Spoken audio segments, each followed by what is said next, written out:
Aroma khas daun pisangnya wangi, dengan rasanya gurih dan agak pedas, paling enak dimakan bersama dengan nasi hangat. Pepes pete Cina atau botok lantoro, kebanyakan orang Jawa menyebutnya seperti itu. Menu masakan khas Jawa dengan perpaduan pete Cina atau lantoro, kelapa parut, tempe, teri, bumbu halus, dicampur jadi satu lalu dibungkus daun pisang, menjadikan menu masakan ini jadi lebih sedap. Terutama bumbu halusnya, yang menggunakan tempe semangit atau tempe busuk, yang menjadikan menu pepes ini menjadi lebih sedap. Bahan dan bumbu yang dibutuhkan untuk memasak 17 bungkus pepes pete Cina adalah 500 gram tempe, kurang lebih 1,5 bungkus tempe. Sebelum mempersiapkan bumbu yang lainnya, kukus terlebih dahulu. Beri alas kukusan tempe dengan daun pisang. Kenapa tempe harus dikukus terlebih dahulu? Agar baunya tidak apek atau bau khasnya tempe hilang dan tekstur tempe menjadi lebih lembut sehingga dapat menyerap bumbu yang dihaluskan. Nantinya tempe ini akan dihaluskan dicampur jadi satu dengan bumbu lainnya.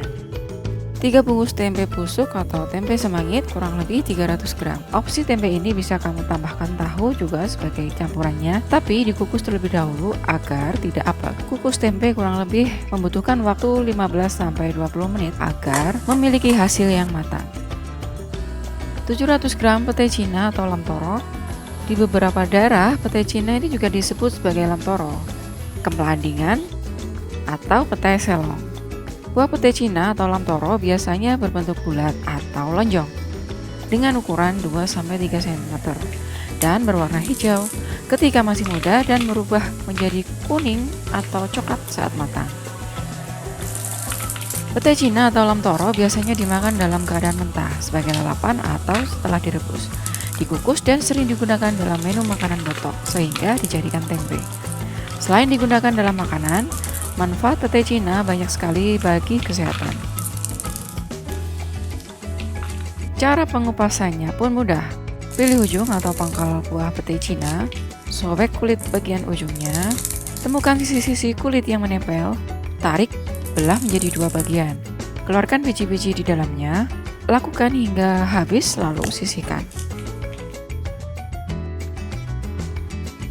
4 ruas lengkuas. Belah menjadi 2 bagian agar mudah saat diparut. Parut lengkuas lakukan hingga habis. Kegunaan lengkuas diparut terlebih dahulu agar rasa dan aroma lengkuas mudah tercampur dengan bahan dan bumbu lainnya. Ketika dibungkus dengan daun pisang, lalu sisihkan. Cek kukusan tempe setelah kurang lebih 15 menit. Setelah tempe lunak, empuk, matikan. Biarkan dingin terlebih dahulu dengan suhu ruangan. Setengah kelapa muda, kurang lebih 200 gram, belah menjadi 2 bagian agar mudah diparut. Bersihkan sisa-sisa tempurung kelapa yang masih menempel dan kulit kelapa yang berwarna hitam dan agak keras. Parut kelapa, lakukan hingga habis lalu sisihkan. Kegunaan kelapa diparut nantinya mudah dicampur dengan bahan dan bumbu lainnya. Rasanya yang gurih menjadikan kesan masakan tradisional alami.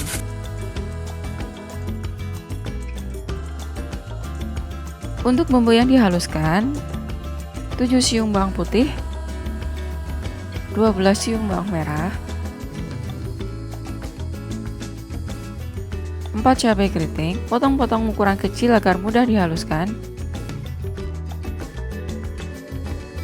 2 cabai merah besar, potong juga ukuran kecil, 3 sendok teh garam, 5 sendok teh gula pasir, lengkuas yang sudah diparut tadi, haluskan jadi satu. Sebaiknya gunakan cobek atau layah untuk menghaluskannya agar rasanya lebih sedap.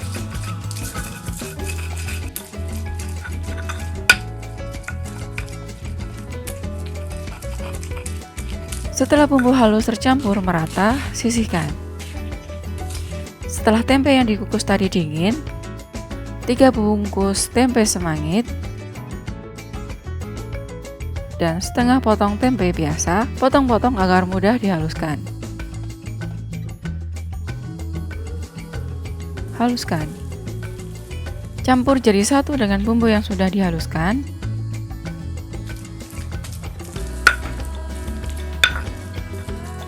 lalu sisihkan.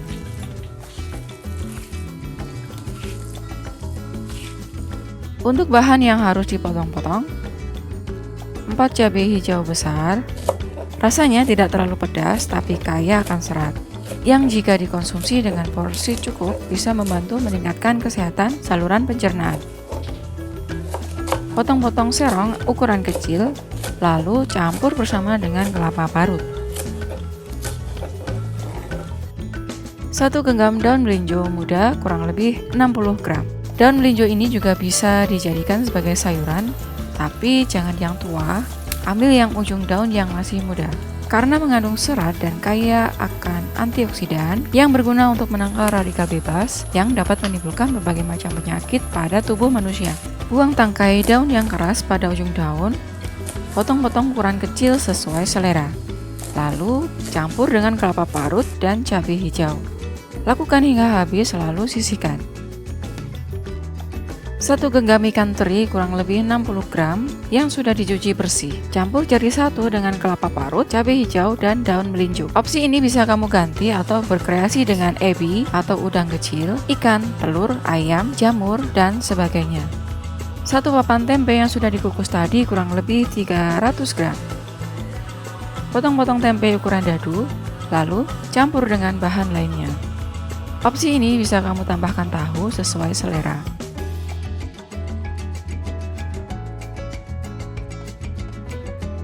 Jangan lupa 700 gram pete Cina lamtoro yang sudah dicuci bersih dan bumbu yang sudah dihaluskan tadi. Opsional saja 1 sendok teh kaldu jamur. Agar mudah untuk mencampurnya dan tidak gosong saat mengukus, tambahkan 1 gelas air kurang lebih 250 ml ke dalam adonan, campur jadi satu dengan bumbu bahan lainnya. Jika dirasa kurang air, bisa ditambahkan. Kami ulangi sekali lagi, bahan dalam adonan campuran pepes kali ini antara lain kelapa parut, cabai hijau, daun melinjo muda, ikan teri, tempe kukus, pete Cina atau lamtoro, dan bumbu yang sudah dihaluskan. Setelah dicampur rata, cek rasa. Untuk sebagai pembungkus kali ini, saya menggunakan daun pisang.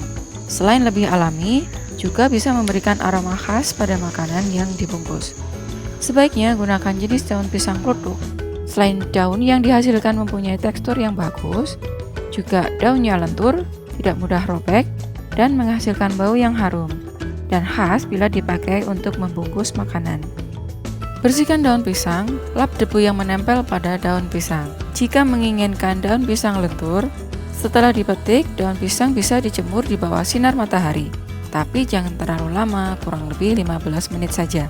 Sobek daun ukuran sesuai selera. Kalau saya bisa menggunakan ukuran sedang kurang lebih 1 jengkal tangan, kurang lebih 25 cm. Isian pepes kurang lebih 3 sendok makan atau 60 gram. Lakukan hingga habis. Jika tidak ada daun pisang, bisa juga langsung dimasak ke dalam panci. Gunakan air agak banyak agar pepes tidak hangus, masak dengan api sedang. Opsi daun salam ini opsional saja ya, ada yang suka, ada yang tidak. Buang tangkai daun salam yang keras pada ujungnya, belah daun salam menjadi 2 bagian, lalu sisihkan. Kali ini pepes boto pete Cina atau lamtoro saya bungkus dengan teknik tum dengan memakai 2 atau 3 helai daun pisang yang disatukan kemudian disemat dengan lidi. Teknik bungkus seperti ini umumnya dipakai untuk makanan yang mengandung kuah air. Biasanya bungkus tum identik dengan makanan seperti boto, pepes, dan garang asem. Tambahkan tapih sebagai penanda atau mempercantik bungkusan atau sesuai selera. Kemudian disemat dengan lidi. Setelah itu rapikan, potong daun yang berlebih. Untuk isian porsi makan terdiri dari 3-4 sendok makan. Sedangkan daun salam tambahkan atau sematkan saat mengisi pepes sesuai selera saja ya. Biasanya bungkus tum identik dengan makanan seperti boto, pepes, dan garang asem. Kemudian disemat dengan lidi. Setelah itu rapikan, potong daun yang berlebih. Bisa model lancip atau datar, bisa sesuai selera. Lakukan hingga bahan pepes habis, kurang lebih dari takaran bahan di atas menjadi 17 bungkus. Saatnya mengukus pepes pete Cina.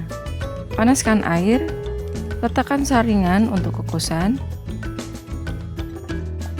Atur bungkusan pepes yang sudah dibungkus tadi kurang lebih 17 bungkus. Kelebihan dari makanan yang dikukus, nutrisi makanan lebih terjaga dan cita rasa asli dari makanan bisa dipertahankan. Untuk pengukusan membutuhkan waktu kurang lebih 20-30 menit, tergantung besar kecilnya bungkusan. Setelah dirasa matang, pepes petai Cina atau boto alam toro siap dihidangkan. Aroma bumbu dan rempahnya setelah dikukus, terutama bungkusan daun pisangnya, menambah cita rasa makanan. Saat disajikan, paling enak dimakan bersama dengan nasi hangat. Menu masakan khas Jawa biasanya pepes boto alam toro ini bisa dipadukan dengan sayur asam, sayur bening, dan sayur popor tetap enak. Pepes ini bisa disimpan agak lama, kurang lebih 3-4 hari di dalam kulkas. Jika mau makan kembali bisa dihangatkan atau dikukus kembali. Selamat mencoba. Untuk detail bumbu dan bahannya bisa Anda lihat di deskripsi video ini atau di website kami. Jangan lupa kritik dan sarannya ya. Sampai jumpa.